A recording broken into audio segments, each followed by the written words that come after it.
ইংরাজি একটা ভাষা, এটা আমাদেরকে শেখানো হয় অ্যাজ এ সাবজেক্ট হিসাবে, এবং 10 বছর 15 বছর পড়াশোনা শেষ করে দেখা যায় যে অধিকাংশ জনে ইংরাজি ভাষাতে কথা বলতে পারে না।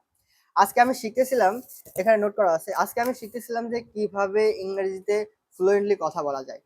এখন দেখেন, আমরা এটা একটা সাবজেক্ট হিসাবে নিই, বিভিন্ন রুলস মুখস্থ করি, পরীক্ষায় লিখে দিয়ে আসি, দেন দ্যাটস অল। কারণ দেখেন, শেখার বিষয়টা হচ্ছে আপনি একটা জিনিস শিখবেন, একটা ওয়ার্ড শিখবেন, একটা ওয়ার্ডের ব্যবহার করবেন, একটা ওয়ার্ড নিয়ে চিন্তা করবেন, দেন তারপরে নেক্সট স্টেপ বা নেক্সট অন্য নতুন বিষয় নিয়ে শিখবেন, নতুন ওয়ার্ড নিয়ে শিখবেন। তো এখন শেখার বিষয়টা এমন, এখন আমাদের যে সিস্টেম বা যে নিয়মে আমরা শিখি, এটা আসলে শেখার কোনো সিস্টেমই না। এখানে আমরা একটা শিখি, পরীক্ষা দিই, জোর করে গেলানো হবে, আপনি খাবেন, জোর করে গিলবেন, দেন পরীক্ষার পরে আবার উগলায় দিবেন। বিষয়টা কিছুটা এরকম হয়ে গেছে যে পাস করার জন্য। হ্যাঁ, যে আমরা যে বিষয়গুলো স্কুল থেকে শিখি বা কলেজে শিখি ইংরাজি বিষয়গুলো, সেগুলো কি কাজে লাগে না? অবশ্যই লাগে। বাট ইংরাজি তো আসলে একটা ভাষা, ইংরেজির কাজ হচ্ছে কমিউনিকেশন করা। এই কমিউনিকেশনটা ইংরেজি, আমরা আমরা যদি একটা ইংলিশ স্পিকিং এ ভালোভাবে ফ্লুয়েন্টলি কথা বলতে পারি, তাহলে আমাদের জীবনে আমরা কোন কোন জায়গায় কিভাবে এইটা আমাদের হেল্প করবে, এটা আমরা ভালোভাবে ক্লিয়ার ধারণা নাই। যদি যখন দেখেন, যখন আমার একটা ক্লিয়ার ধারণা থাকবে আমি ইংরেজি শিখলে আমি ওই জায়গায় যে আমি অমুক ভাবে হেল্প পাবো, দেন আমার ইংরেজি শেখার প্রতি আগ্রহ বেশি থাকবে এবং গুরুত্ব বেশি পাবে। দেখা যায় যে স্কুল কলেজ থেকে অনেক সময় এই বিষয়ে ধারণাগুলোও ক্লিয়ার ভাবে দেওয়া হয় না, বা অনেক ক্ষেত্রে অনেক স্যার দিয়ে থাকে। তো এখানে সব প্রবলেম শুধু সিস্টেমের না, প্রবলেম শুধু শিক্ষকদের শেখানোর সিস্টেম না, প্রবলেম শুধু স্যারদের না, প্রবলেম শুধু ছাত্রদের না, প্রবলেম এভরিওয়্যার হ্যাজ প্রবলেম। বাংলাদেশের প্রত্যেকটা জায়গায় সিস্টেমের প্রবলেম আছে। নিজের বাংলাদেশে দেখবেন যে শিক্ষিত বেকার অনেক, বাট দক্ষ মানুষের কিন্তু আবার অভাব আছে। আপনি দক্ষ মানুষ খুঁজতে যান, আপনি দক্ষ মানুষ পাবেন না, কিন্তু বেকার মানুষ খুঁজতে যান, অনেক বেকার পাবেন।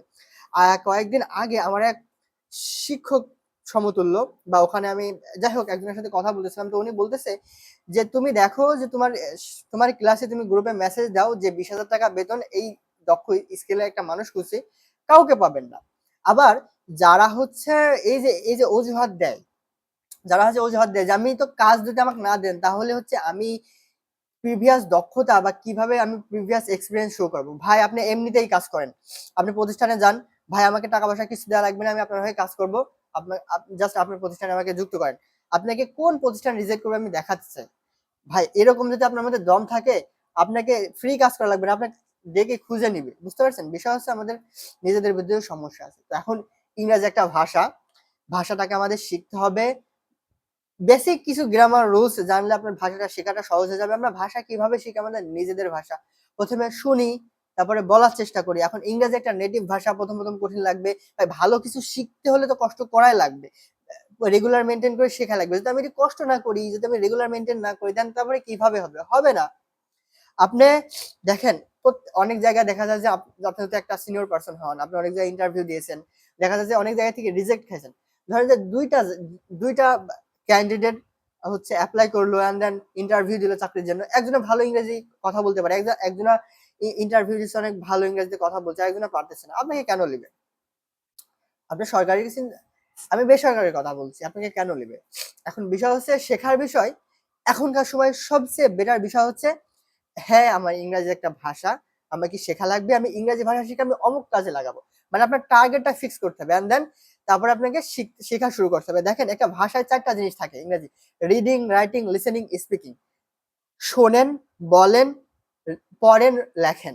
এই 4টা বিষয় আপনি যদি ফলো করেন, দেন তারপরে দেখবেন যে আপনার আস্তে আস্তে সব দিকে উন্নত হচ্ছে। দেখেন, আপনি একটা ভাষা শুধু এখনকার সময় যদি শুধু পড়লে তো হবে না, শুধু বলতে পারলে তো হবে না, আপনাকে লিখতেও পারতে হবে। একটা মেসেজ দেবে আপনাকে বিদেশি বায়ার, বিদেশি ক্লায়েন্ট, বা আপনি বিদেশে যান, বা বিভিন্ন কাজে ইন্টারন্যাশনাল ভাষা কাজে লাগে। আপনাকে লিখতেও পারতে হবে, আপনাকে পড়তেও পারতে হবে, আপনাকে বলতেও পারতে হবে, আপনাকে শুনে বুঝতেও পারতে হবে। বুঝতে পারছেন? তো এখন বিষয় হচ্ছে, সিস্টেমের দোষ দিয়ে কোনো লাভ নাই। সিস্টেমের মতো চলবে। এখন আমার কথা বলেন, আমি when I was in class 8, I started learning English, but till then now I am learning, but খুব একটা সুন্দর প্রসেসের মধ্যে দিয়ে আমার শেখাটা ছিল না। Then that's why I'm not able to English speaking with a pro or smart, or it can say, when I try to speak to the as a native language, then I cannot fluent in English, because I need to I I need to learn more and more after and practice. After that, I able to speak with a native language or with a native speaker. So আমার ইংরেজি ভাষাটাও, কথা বলাটাও খুব একটা ভালো না। But তারপরেও আমি যেটুকু শিখেছি খুব হালকা শিখেছি নিজের প্রচেষ্টায়, এবং সুন্দর স্মুথ একটা লার্নিং জার্নি আমার ছিল না। যেটা সমস্যা ছিল যে আমি কিছুদিন ধরে শিখতেছি, কোনো একটা প্রবলেম পড়েছে, একদিন দুদিন বাদ হয়েছে, দেন তারপরে পুরো গ্যাপ হয়ে গেছে, এরকম প্রবলেমটা হয়। তো আমি আসলে কিছুদিন ধরে 1 আওয়ার অফ রুলস শিখতেছিলাম। তো আজকে যে বিষয়টা হয়েছে যে 1 আওয়ার অফ রুলস একটা প্লেলিস্ট দেওয়া হয়েছিল আমাকে, ওইটা আমি শেষ করে ফেলছি। দেন আমাকে সেজন্য আমি আজকে সাবজেক্ট চুজ করলাম নিজে নিজে, যে কিভাবে what is the best way to learn English speaking. আমি এখানে লোড করেছি। এটা হচ্ছে আমার একটা খাতা যেখানে আমি শেখাটা নোট করি। আপনি একটা জিনিস শিখলেন, ওটা নোট করলেন না, তাহলে কিন্তু আপনার অনেকটা গ্যাপ থেকে যাবে শেখার মধ্যে। তো সেই জন্য কোনো কিছু দোষ দিয়ে ভাই লাভ নাই, আপনাকে ইংরেজি শিখতে হবে। আপনি বলছেন আপনি বেকার, ভাই বেকার থেকে লাভ নেই, আপনার চোখ কান খোলা রাখতে হবে, চারিদিকের অপরচুনিটি আপনাকে বুঝতে হবে। ভাই বিষয় হচ্ছে আপনাকে দুইটা জিনিস করতে হবে। দেখেন, আপনাকে কমিউনিকেশন পারদর্শী হতে হবে, ইংরেজিতে ভালো কথা বলতে পারতে হবে। দেখেন, আমি এই যে যে বিষয়গুলো আপনাদের সামনে উপস্থাপন করলাম, এখন আমি যদি কমিউনিকেশন না ভালো পারতাম, তাহলে কিন্তু ক্যামেরার সামনে এসে এতক্ষণ এই যে 6 মিনিট কথা বলতে পারতাম না এত স্পষ্ট ভাবে। একটা সময় কিন্তু এটা আমার কাছে খুব মারাত্মক লেভেলে হার্ড ছিল। আমি চেষ্টা করতাম যে লিখে লিখে দেন তারপরে মুখস্থ করে বলা, বাট মুখস্থ করে বলাটা এত সহজ বিষয় না। দেন এখন আমি বলতে পারছি, কেন বলতে পারছি? আমি সেভাবে চিন্তা করেছি, সেভাবে ট্রাই করেছি। একটা সময় আমি 2 মিনিট কথা বলতে আমার হাফ লেগে যেত, বাট এখন 6 মিনিট কথা বলছি আমার হাফ লাগতেছে না। তো এটা হচ্ছে কমিউনিকেশন স্কিলস, মানে আপনি কিভাবে কত সুন্দরভাবে আপনার কথাগুলোকে গুছায় বলতে পারবেন। তো সেজন্য কারো দোষ দিয়ে লাভ নাই। দেশের নিয়মে চলবে, নেতা খেতার নিয়মে চলবে, সবকিছু সবার নিয়মে চলবে। ভাই এই দেশে আমি সবথেকে তাদেরকে বোকা বলি যারা নেতার পিছনে ঘুরে। অনেস্টলি, নেতার ছেলে বিদেশে পড়ে, নেতার কিছু হলে সে উন্নত বিদেশে বিদেশে হচ্ছে চিকিৎসা নিতে চলে যায়। আপনার কি লাভ ভাই? এই যে আওয়ামী লীগ সরকার আমলে বড় বড় নেতারা সব বিদেশ চলে গেছে, ছোট ছোট নেতারা সব মার খাইছে, দেশে জেল জরিমানা মার খাচ্ছে। অন্য বিরোধী দল আওয়ামী লীগ সরকার আমলে যারা নেতার কথা শুনে অন্য দলের হচ্ছে মানুষদের উপর নির্যাতন করেছে বা ঘর বাড়ি ভেঙেছে, এখন এখন তার বিপরীত হচ্ছে। একসময় মার দিচ্ছে, এখন মার খাচ্ছে। ভাই আপনি সাধারণ জনগণ, আপনি সাধারণ মানুষ, আপনি একসময় নেতার কথা শুনে আরেকজন মারিছেন, এখন মারি খাচ্ছেন। নেতাকে মারিছে, মারিনি। নেতাকে মারি খাচ্ছে, খাইনি। ওর বাড়িঘর, নেতার বাড়িঘর ভেঙেছে, কি হয়েছে? কোটি কোটি টাকা বিদেশে পাচার করেছে, এখন বিদেশে ভালো আছে। আপনার লাভ কি ভাই? এইভাবে আমাদের ভাবতে হবে, নেতার পিছনে ঘোরা যাবে না। যে নেতা, অবশ্যই নেতা মানতে হবে যে নেতা ভালো, ভালো পরামর্শ দেয়, ভালো বুদ্ধি দেয়। নিজেকে বুঝতে হবে যে কে কোন নেতা আমার জন্য ভালো, তাকে হচ্ছে নির্বাচন করতে হবে। তো সব মিলায় আমাদের বাংলাদেশে অনেক প্রবলেম আছে। আমি রিসেন্টলি বাংলাদেশের পাসপোর্ট আমি নিজে তৈরি করেছি, এন্ড দেন বাংলাদেশি পাসপোর্টটা, এই বিষয়ে আমি মাঝে মাঝে ভিডিও দেখে অনেকে বলে ভাই বাংলাদেশি পাসপোর্ট আপনি এক বিদেশে শো করাবেন, বাংলাদেশি পাসপোর্ট শো করানোর সাথে সাথে আপনাকে ধরা হবে যে আপনি একটা ক্রিমিনাল, এরকম একটা পরিস্থিতি। অন্য দেশের মানুষ বোর্ডিং পাস করে, সিকিউরিটি পাস করে ইজিলি চলে যাবে, আপনি যেতে পারবেন। অনেক সময় যাইতেই দেওয়া হবে না, আবার যাইতে দেওয়া হলে অনেক কষ্ট। এর আগে আমি ভিডিও দেখতেছিলাম, ওখানে বলতেছে বিদেশে বিভিন্ন কাজে যাওয়ার জন্য বিভিন্ন জন যায়, বা বাংলাদেশি মানুষের মধ্যেও সমস্যা আছে। তো ওখানে বলতেছে ভাই আমি এই যে টিকিট কেটেছি, বিদেশে যেখানে যাব হোটেল ভাড়া করেছি, অনেক মানে অনেক টাকা পারচেস করেছে, দেন ভিসা পাইছি, দেন তারপরেও দেখা যায় যে অনেক সময় যেতে দেয় না। হতে পারে এখানে মানুষের মধ্যে প্রবলেম থাকতে পারে, এখানে আমাদের সিস্টেমের প্রবলেম থাকতে পারে। তো সব মিলায় ভাই সিস্টেমের দোষ দিয়ে লাভ নাই, কারণ আমি আমার কথা যদি বলি, আমি একা একটা মানুষ কিন্তু সবকিছু চেঞ্জ করতে পারবো না। বাট এই যে আমি একটা ভিডিও বানালাম, এটা একটা প্রভাব ফেলবে, ইম্প্যাক্ট ফেলবে, বা নাও ফেলতে পারে, বাট আমার চেষ্টা তো ছিল।